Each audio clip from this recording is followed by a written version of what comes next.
Elena, are you able to speak? We can't seem to hear you. Yes, I can definitely. I'm just trying to adjust my settings. They seem to be a little bit low right now.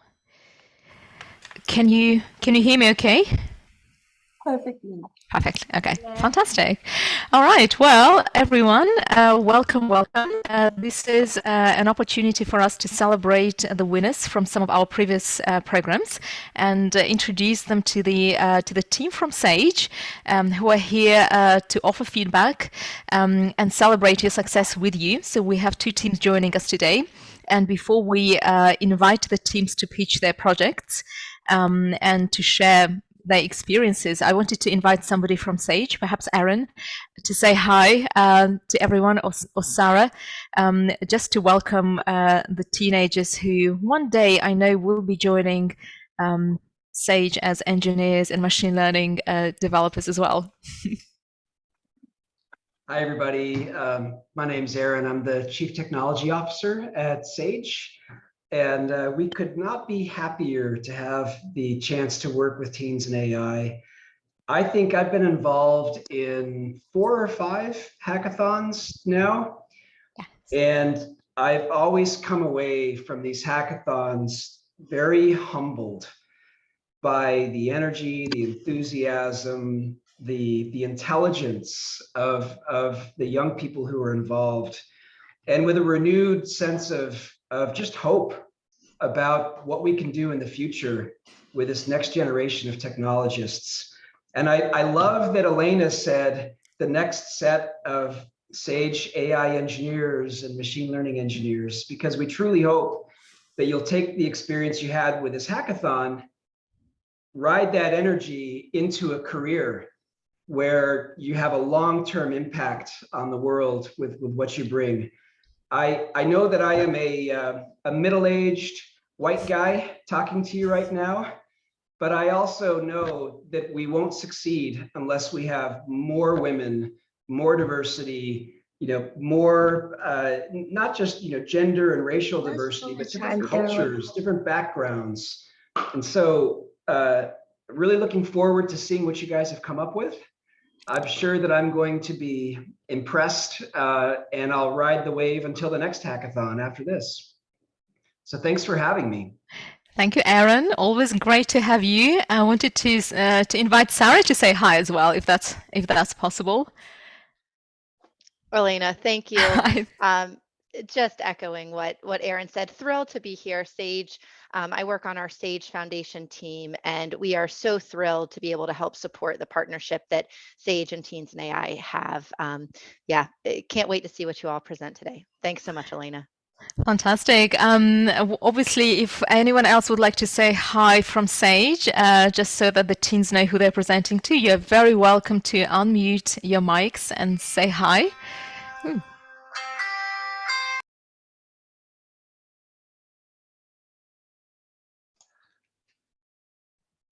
I'll say hi. This is Kimberly Graham in Idaho, and I wanted to just echo what Aaron said. I had the opportunity to be a judge in one of the hackathons a few months ago, and I was shocked. I was inspired, shocked, and just so uplifted by what I saw in these kids. I call them kids because, like Aaron, I'm middle-aged too. So I love what I see in these teens. So looking forward to seeing what they have to present today. Fantastic. Apologies. I think I've just had somebody ring me, so I had to pause myself. But on this note, unless someone else wants to say anything that they have experienced as judges or mentors, we can probably go ahead with the teams. And Natsika, you have a specific order that you expect the teams to present. So I'm going to pass it over to you.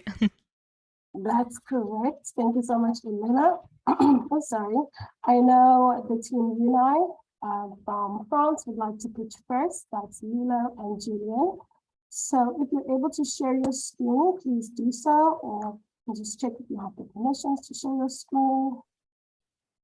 And then we will hear your lively pitch. And I think you should be able to share. Is it better that we put our video on, maybe? That would be very friendly, but it's an option. It's optional. It's always nice to see faces. Thank you. Thank you, Lulu. And hey, Julianne. I think we have the team, the winning team from France.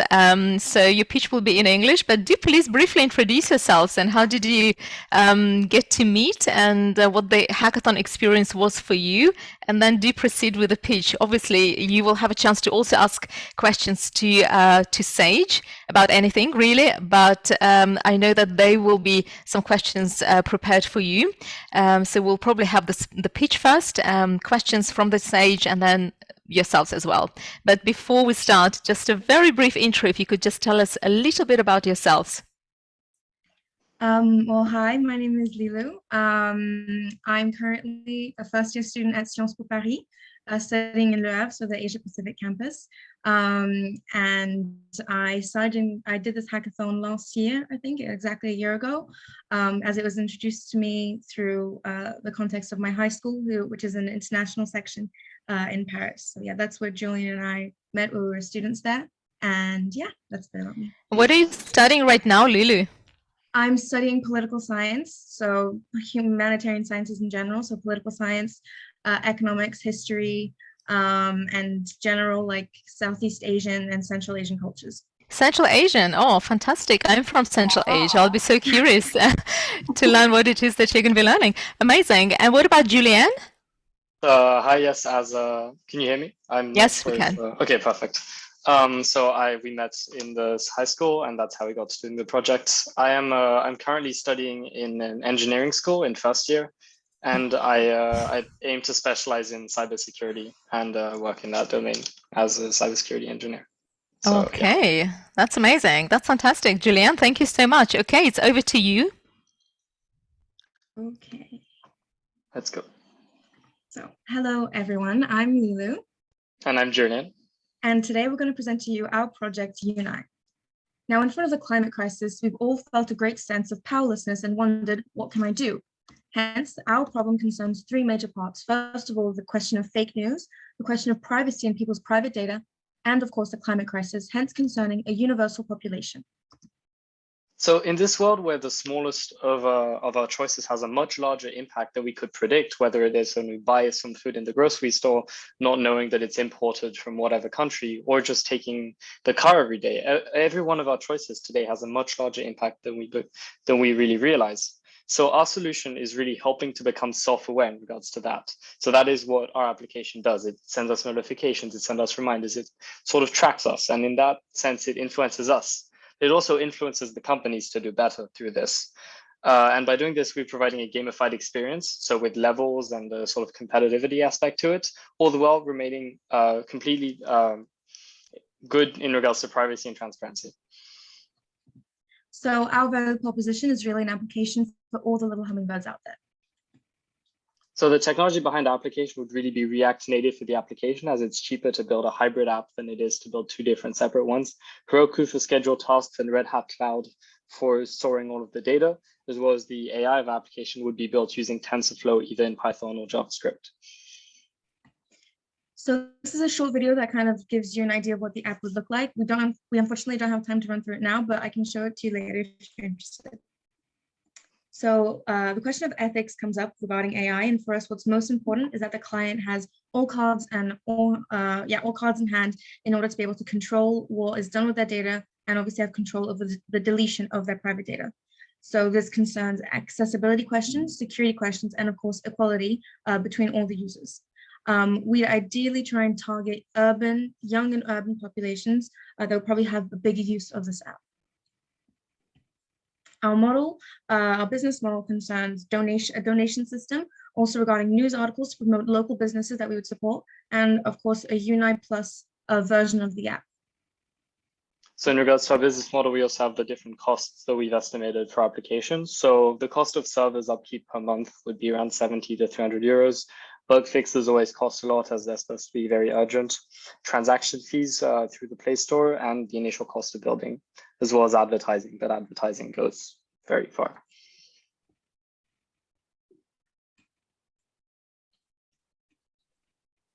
So in regards to adversaries and the market, well, we have a completely free market in regards to applications that do the same thing as us. So really no application on the Play Store has anywhere over 1,000 downloads.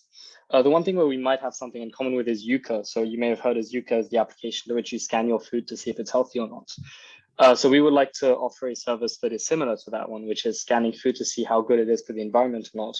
But for this, we had the idea of perhaps doing a partnership with Yuka. So in the future, we'd like to develop our app perhaps with a partnership system, a double-way sponsorship system between local businesses that we could promote and the clients. And of course, in the future, see what new functionalities we could bring to make it even more efficient and useful. So thank you very much for your attention, and let us know if you have any questions. Well, thank you so much, Lilo and Julian. Before the judges ask you a few questions, would you maybe like to play your demo for us? If you can squeeze in a minute just to go over that demo video. Video? Oh, yes, of course. Okay. And then I would love to invite our SAGE panel to please ask them questions with regards to their part. So I can explain really what we can see on every part of the video. So firstly, this is just the usual layout of the application for creating an account, logging in, entering our information. So as we start the application, we can choose our interests. So this application isn't supposed to be here to annoy you. If you don't want to work on your online shopping, you won't have to. This is a Unite Plus, which is our premium features. So these aren't really very intrusive in regards to the application, but it would just be a couple extra things which can help. This is the typical layout of the app where you see your daily goals, your level, and the different categories you want. So moving on to a profile, as we saw, you have access to your subscription and access or deleting your personal data. You also have access to a news tab here, which shows you really searches based on interest in regards to green news over the world. So for example, the European Green Deal here.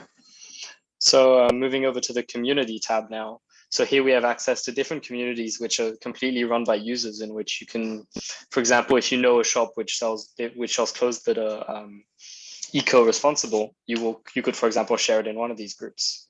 And here we have access to one of our first premium features here, which is the weekly board. So, sorry, the family board, in which you can actually group with your family and have set goals for the family and have a sort of really competition inside your family. So to once again provide a gamified experience. And then moving on here, so this is what you would see when browsing the web. So let's say you want to buy shoes. So you'd have a little pop-up on the side which will show you the brand rating, and that brand rating will give you an eco-analysis of this app, of this brand, and better alternatives if necessary. All right, thank you so much. And then our SAGE leaders, please feel free to ask any questions to the team. That was absolutely amazing. Thank you so much, Lilo and Julian. Can I go? Sure. I love it, guys. What a great idea. I particularly love the last part of that demo where you've got the web browser overlay to help somebody sort of add an additional element to their decision-making on the purchase. The question I have is how much AI is available to you today to create that? And how much do you think you need to develop? I believe that we have essentially everything we need in terms of technology. So the TensorFlow library in either Python or JavaScript is really very complete in regards to that. The real problem is just training and having access to the tools to do that. So I think if we were to fully try to develop this on scale, we'd have to put AI on a cloud, even a quantum computer, and just have it train thousands and thousands of times over until we're ready to deploy. Gotcha. That's really cool. Thank you so much, Aaron. Lovely question. Is there anyone else who would like to ask the team's questions? This is Kimberly. I have a question. So how exactly did you come up with the idea? Was it like talking to people? Was it your own experience, your own kind of brainstorming, or did you talk to other people to come up with some of the features and ideas? It was, I'd say, a bit of both. There was a lot of brainstorming, a lot of like late nights trying to graph. I have little ideas here and there, trying to put something coherent together. But ultimately, I think taking the temperature of public opinion and trying to see what is actually useful, and trying to narrow that down to have a very coherent, simplified app that would actually be feasible, is what helped us build this project ultimately. So I'd say initially just brainstorming, and then testing that brainstorm, testing our initial ideas with concrete behaviors and seeing what people were responsive to. Great answer. Thank you. Thank you, Kimberly. I can really see the teams really thought hard about this. Thank you once again. And now I would love to invite Blueprint to present their demo with us and their pitch. I know, Amina, you said you're going to be presenting. Would you like to share your screen? Hello, everyone. Elia and Combat, are you ready or something? Hello, Sage. Yes, I'm ready. Yes. Am I audible? Yes, you are. Can you hear me? Should we? Yes. Perfect. Should we start with introducing ourselves or just with our pitch? Yes, please introduce yourself, which campaign you were in, for example, the incubator, how you feel about your project. But you can do what it you're doing if you now, want. if you're still in school, and how you plan to use AI later, something like that. And then you can go ahead with your pitch, and then we'll invite our Sage leaders to ask you questions afterwards. Hello, everyone. My name is Combat, and currently I'm 16 years old. I'm really into STEM.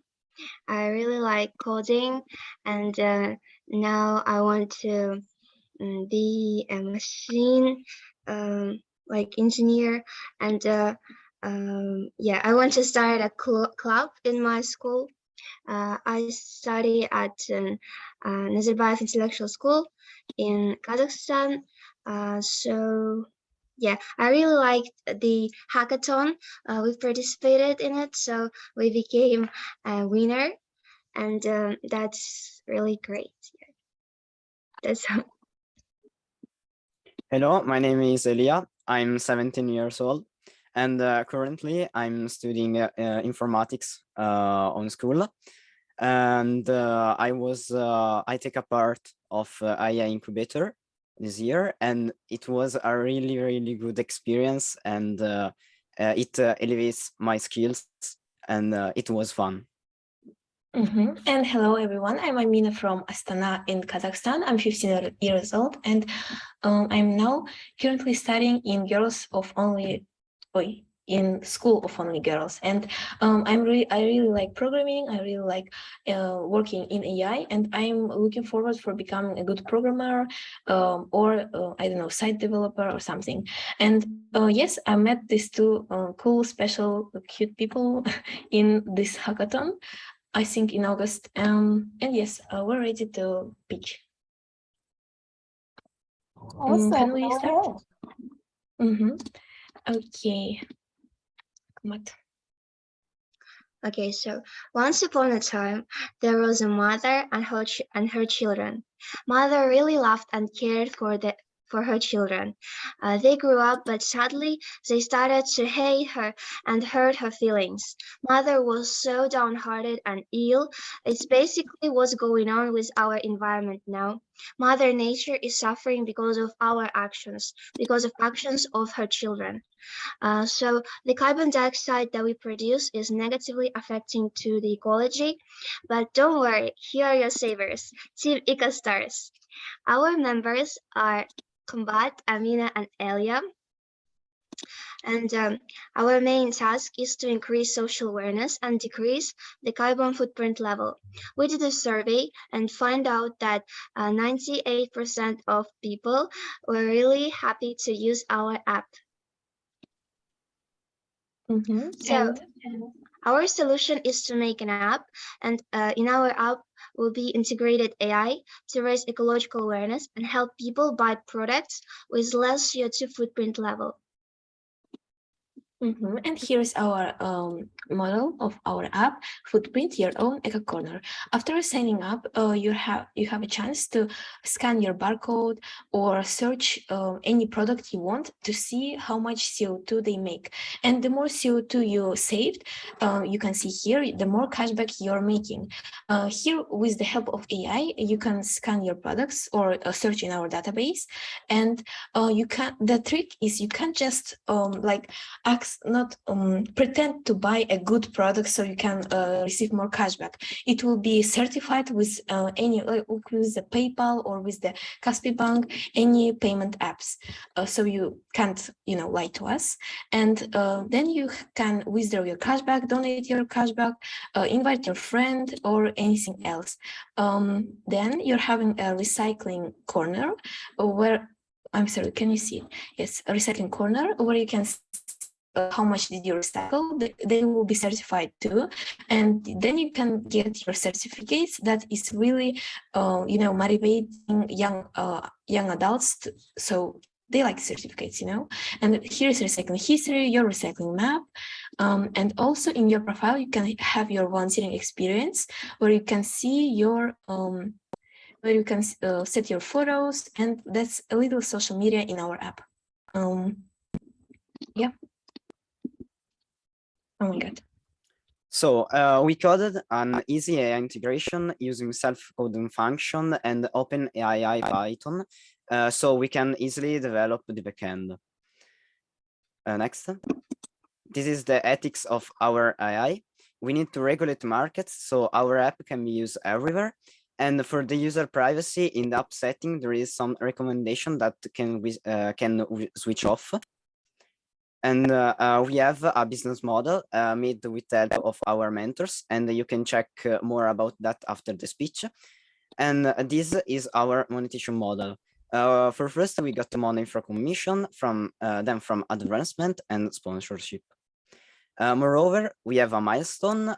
For first, we want to finish our app, and by 2025, have all world connected to our service. Finally, you can see the future with and without our solution. So which one do you choose? Which one do you choose? Yeah. Thanks. That's all. Thank you so much, Elia, Amina, and Kimber for that lovely presentation. I'd love to invite Faith to ask a couple of questions about your pitch. I'm happy to start with a question. Thank you very much for the presentation. I thought that was amazingly done. You should be very proud of your work. I loved the story at the outset around Mother Nature and mothers of children. I hope none of you treat your mothers that way. Is all that I would say. There's one thing you take away. What I'd say is my question is, what was the biggest issue you had to overcome when you were developing this or putting this pitch together? Combat, you can answer if you want. So yes, actually we want to do the app, and to make this app, we were trying to use like Android Studio and Java, but then we realized that we need to do the prototype, and for prototyping we used Figma.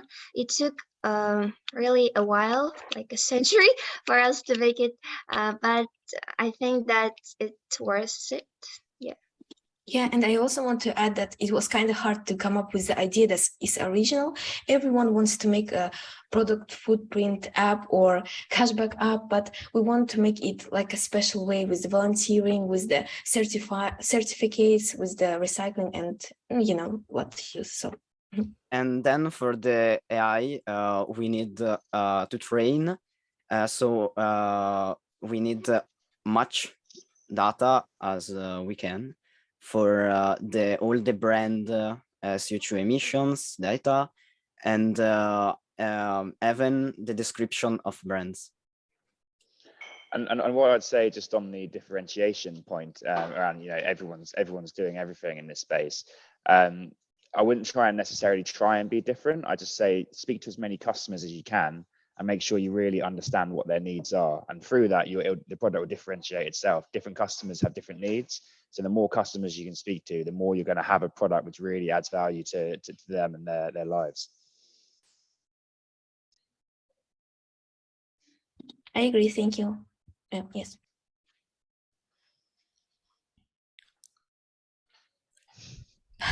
No.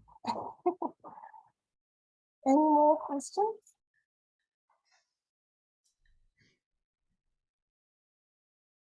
All right. Oh. All right. I'm just wondering whether at this point the teenagers might have some questions for the team at Sage. Whether perhaps this is related to careers or anything else. I'm wondering how much teenagers even know about Sage. Kimbat, Amina, do you have any questions for the team representing Sage today? Is there anything you would like to learn about them and maybe their journeys?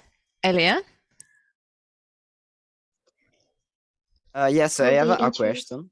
Oh, lots of questions. Okay. Okay. Let's, Kimbat, shall we start with you and then Elia?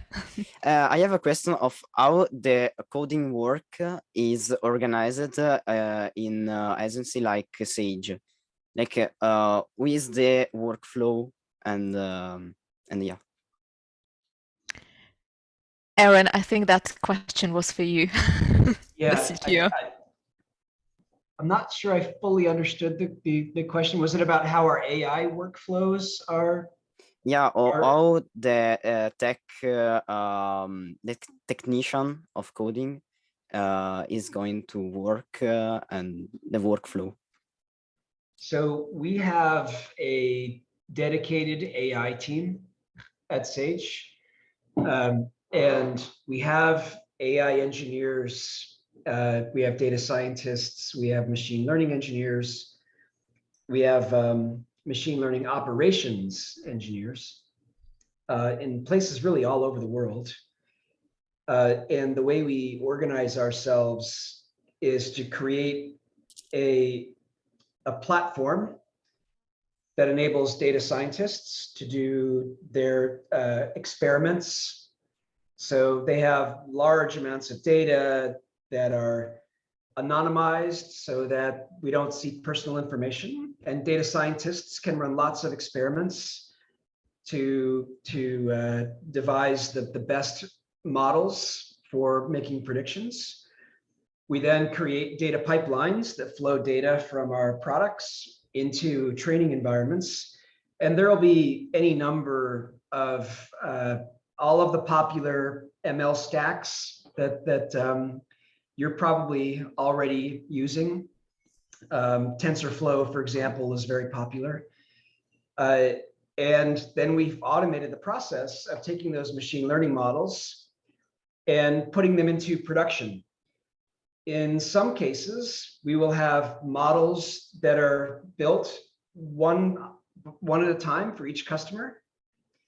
So for example, if for a particular customer, we want to be able to use machine learning to identify something of particular interest to them, the model would be trained and tuned to them. In some cases, we do global models.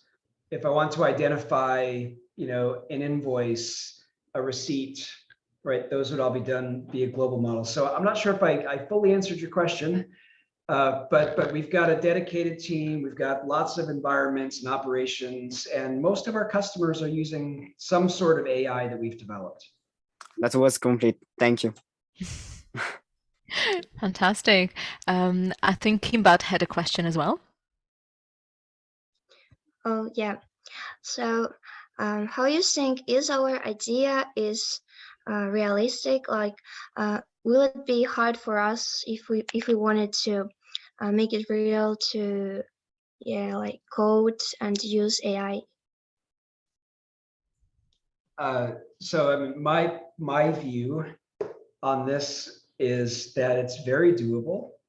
It's very realistic. I said at the beginning of this conversation that you all give me hope. The reason you give me hope is that I'm a bit cynical sometimes, And the worry I have is, how do you get people to actually use, an app like this? How do we get them to want to use an app like this? And I think what you've been playing around with in different ways of rewarding people for using the app, I think that's probably where you need to focus. Have you created the right incentives and the right rewards for people to actually use the app? I would continue to experiment until you get to what's the one thing that draws lots of people to wanting to use your app. But I'm sure you could figure it out. Amina, do you have any questions? Okay, And thank you. Lily as well?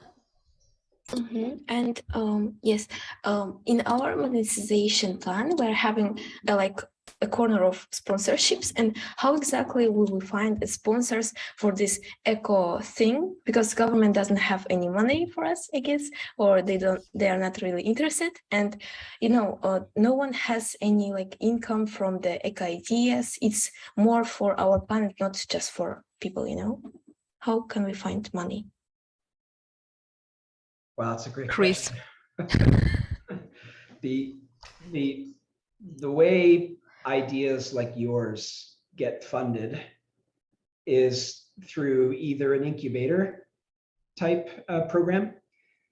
So an incubator program basically it's an organization and a set of shared services, a set of training that allow for very early stage companies that maybe just have a product and maybe a basic idea, basic product, to develop that and get to a point where they get properly funded.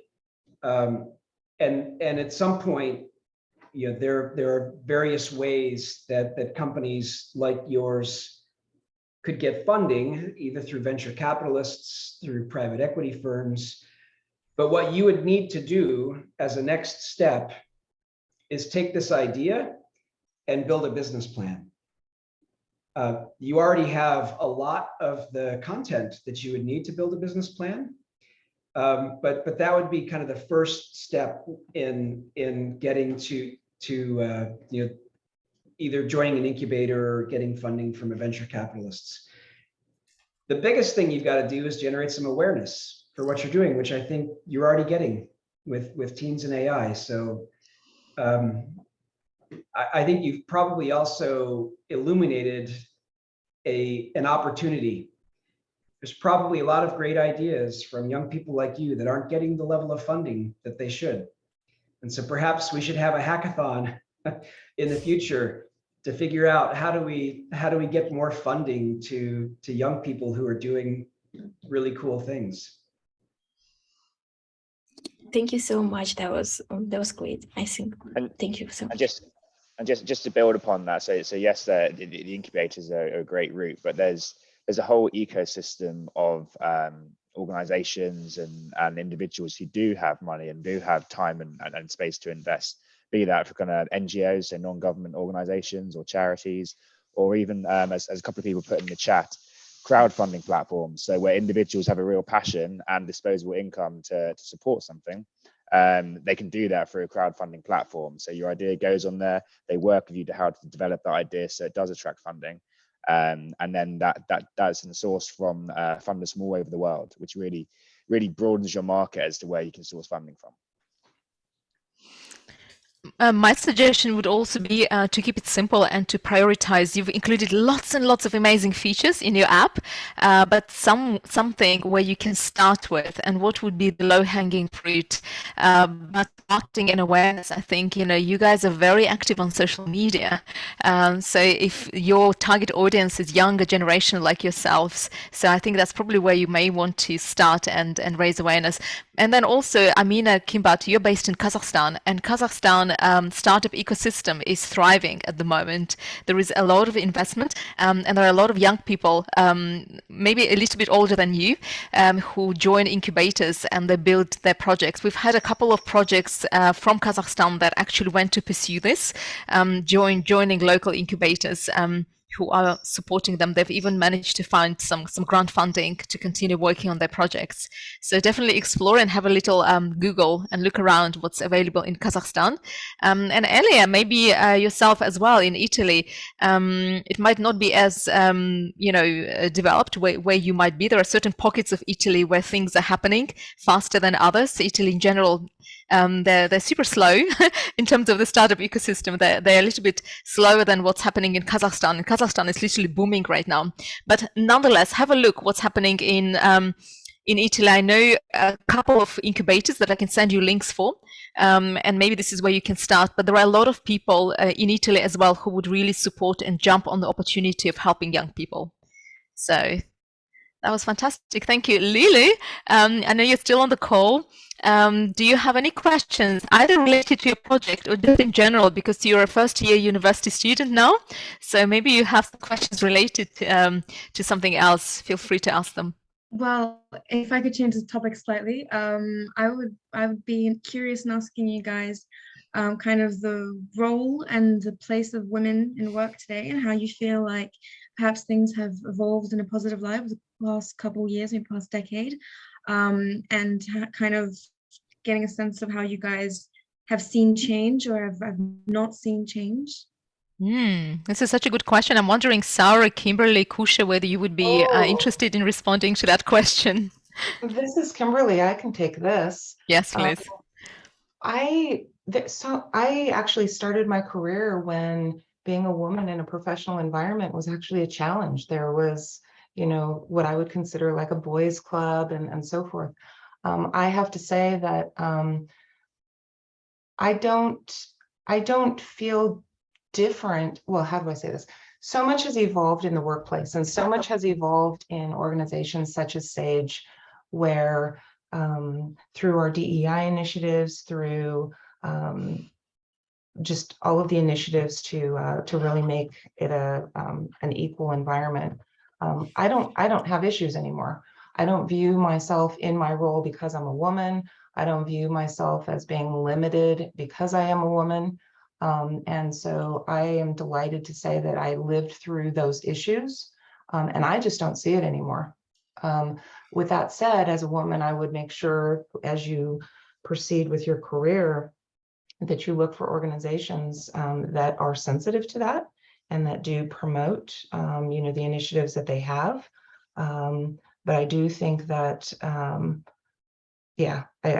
I just think that it has changed a lot. And I also think that company culture makes a big difference as well. So I'm delighted with the change that I've seen. Just to build upon that, Kimberly, at Sage, we've just hired an intake of graduates, and within the AI team, 75% of our intake are female. So I think we're really proud as a company as well. That's amazing. Congrats. Congrats. Sarah, would you be able to share your experiences perhaps and shed some light on the matter? Yeah, of course. Although I should say my experience comes, I work for a fabulous technology company.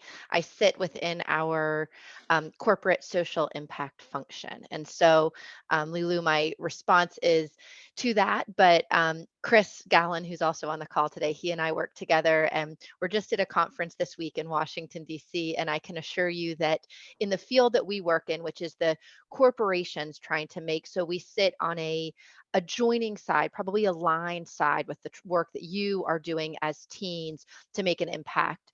We sit on that side for corporations, and there's real alignment there. And I can assure you that at the conference, well over 70% of the attendees were women. And so there is a really healthy space in this social impact, ESG, which is a term you'll see more as something corporations are thinking a lot about. It's the environmental, social, and governance standpoints of a business.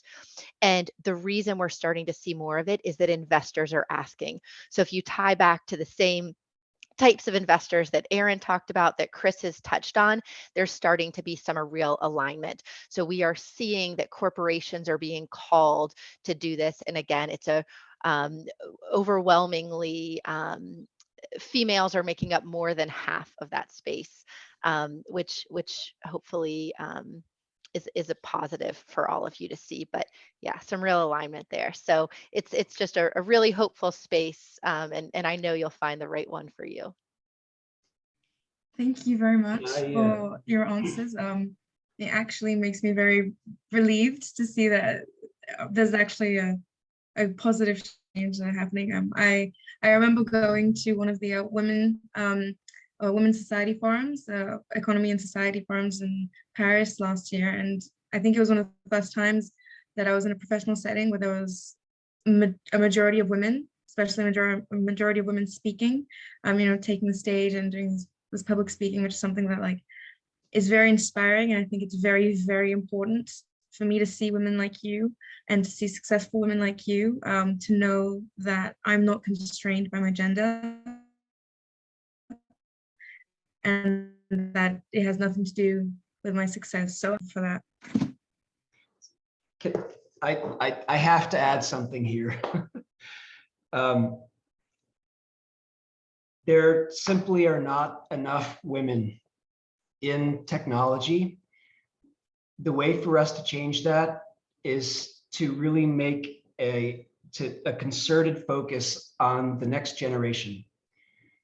We've got to really create excitement with young people, with young women, that there's huge opportunity, but not only that, but that we need you. So as an example, I recently set up some AI to create art. You guys have probably heard of like DALL-E, some of these new AI technologies that can create art like artists, and it's incredible how powerful this AI is. So I've been asking this AI to paint an accountant doing something. Every single art produced, every piece of art produced by the AI is a man. Unless I tell the AI explicitly to make it a woman, it's going to draw a man. And the reason for that is that all of the entire life cycle of development for AI, there's an opportunity every step of the way for bias to enter in, whether it's intentional or not. And the way I talk about this is, if the world of AI depends on us to train technology, to train a computer to make a decision the way a human would make a decision, if the trainers all look like me, you're going to get predictions and outcomes that reflect me. So we've got to have a broad and diverse set of people that are helping to build AI so that we really represent, the broadest possible view. And what I've come to believe is that the best way for us to do that is to start when people are young, to get people excited early, to sort of impress upon them that if you want to have impact in the world, you could go be a doctor, you can go be an attorney, you can get a career in politics. But technology is a much more magnified way of making an impact. If you build something using technology that millions of people adopt, the impact you'll have on the world is greater than that of a doctor, of a lawyer, of a politician. So it's when I say to you guys, we need you, I very much mean it. I want you to be successful. I would love someday to hire you into Sage, because we're making progress, as Chris and Kimberly allude to, but we haven't made enough progress. Well stated, Chris. This is Kimberly again, and one additional piece of advice that I have for the young women on the call, and I actually share this quite frequently, is assume inclusion. I think one of the challenges that women have is that they assume that there's going to be bias against them. And I have firsthand experience of years ago, I entered a new team that was primarily male. And I assumed a boys' club, and so my behavior for just a short period of time was very much that I was an outsider, and it was in my head. Once I realized that I just needed to be me, live my life out loud, be me, it changed my experience completely. And so don't my advice would be assume inclusion, because so much positive has been done for women in the workplace, rather than assuming that you're going to be entering a biased workplace.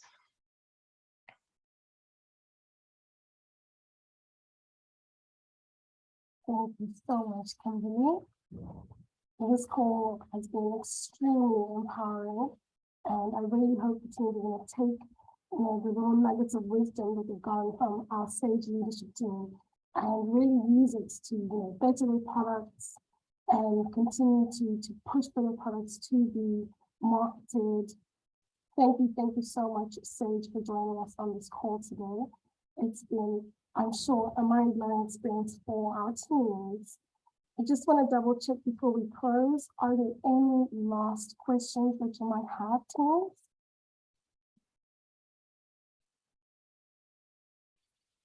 No. Okay. I don't have a question. Okay. Yes, come back. No, I saw that you are asking if I have a question. I don't have. Oh, you don't have. Okay. No, that's fine then. Thank you so much. I see your message, Chris. This has been so inspiring to hear from the teams. Well done, and wishing you luck and success. And I definitely want to echo that. And thank you everyone for joining the call. And we'll definitely be sharing this call with SAGE soon. Have a lovely evening, or whatever time zone you may be in, afternoon, if it may be the case. Thank you so much. And we hope to see you all soon again. Bye, everyone. Thank you, everyone. Goodbye. Thank you. So much. Thank you so Thank you, much everyone. for Well done, advices. everyone. Goodbye. Have a nice day. Bye. Bye. Bye, Sage. Okay, just the two of us. Oh my God, I'm so